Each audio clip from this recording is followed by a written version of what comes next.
to vent some frustrations in a private meeting. Tennessee Senator Lamar Alexander was in that meeting with the president. He's the party's conference chair and the number three man in the Senate Republican leadership. And Senator, I had a conversation with your Tennessee colleague, Bob Corker, and apparently he had a question for him where he used the phrase that he thought the president had a lot of, I think he used the word audacity, he said to me, to come in there and talk about bipartisanship, that the feelings were still raw with himself and a few others when it came to financial reform. Was it that contentious, or was just that moment contentious, Senator? Well, the president got 3 big rounds of applause, a lot of handshakes, pats on the back. We know him very well, like him, glad he came, but he got some straight talk. And everybody's talked about the meeting. Usually we keep these private. Senator Corker said what he said. Senator Corker's very upset. I mean, he worked for a year on financial reform. He tried to be bipartisan. He felt like the president pulled the rug out from under him, and he told him that. And the president either didn't know that or didn't agree with it. And so basically we showed a lot of respect for the president, but we also told him what we thought.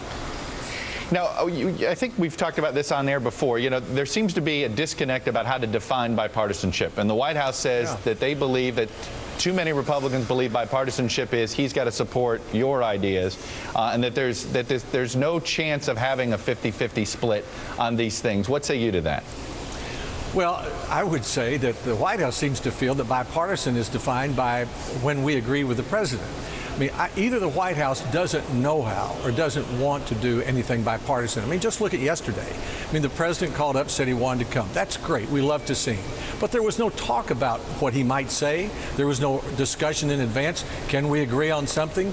He came and talked most passionately about immigration, and then he went out and announced 1,200 more troops to the border. He might have sent somebody up to see Senator McCain and say, John, I'm going to announce 1,200 troops. Why don't we do that together? Or what would you say if I did that? What Senator McCain actually said afterwards was it was important first steps. So I think until we elect more Republican senators and the White House is forced to pay attention to us, we'll have no check and balance on what we regard as an overreaching federal government that just, as Senator Corker said, uses meetings like that as a prop. I want to move to the BP oil spill here. What is the lesson you're taking away from this? There clearly is a disconnect between some of the government regulators and BP on deep oil drilling. Are you now concerned about deep oil drilling to the point of maybe all things need to be postponed until there is a fail-safe measure to make sure we don't see a disaster like this again? Well, I'm concerned about it. It's like doing open heart surgery at 5,000 feet away, and that's going to be tricky. It's like a big airplane crash. We can't stop flying just because we have a terrible airplane crash, but we can do everything we can to make sure we don't have another one. And so, sure, we've got a lot of investigating to do, but we can't stop drilling for oil or gas in the Gulf of Mexico. It's 1/3 of our oil. It's 25% of our gas.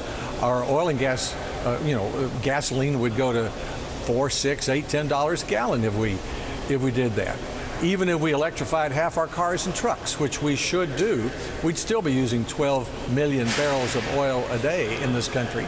So it's like a big airplane crash. We need to find out what happened, make it as safe as we possibly can, and go on with it. All right, moving on to immigration. That is a topic we're dedicating a lot of airtime to today on all of the various NBC News platforms.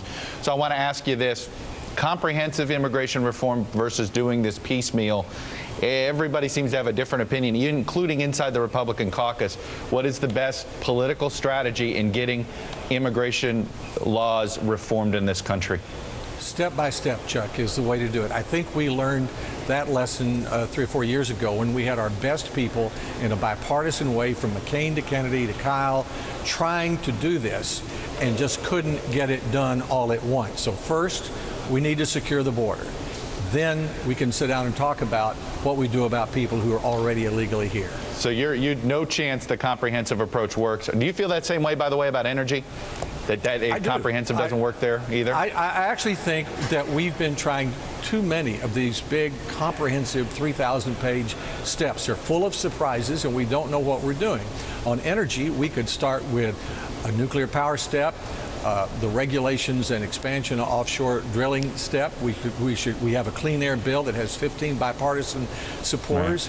Right. We can do those things step by step. Healthcare should have been step by step. Immigration should be now.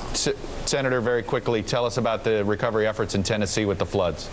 Thank you for asking. FEMA's doing a good job. The governor and local people are doing a great job. The citizens are even better. They're cleaning up, helping each other. They're not looting. They're not complaining. Most people aren't paying attention to it, but it's the biggest natural disaster since President Obama took office. All right. Well, Senator Alexander, thanks for sharing your views this morning, and thanks for your time. Thank you, Chuck. All right, up next in today's Decision 2010, the primary results are in from Idaho. Guess what? Plagiarizing, not good for a campaign.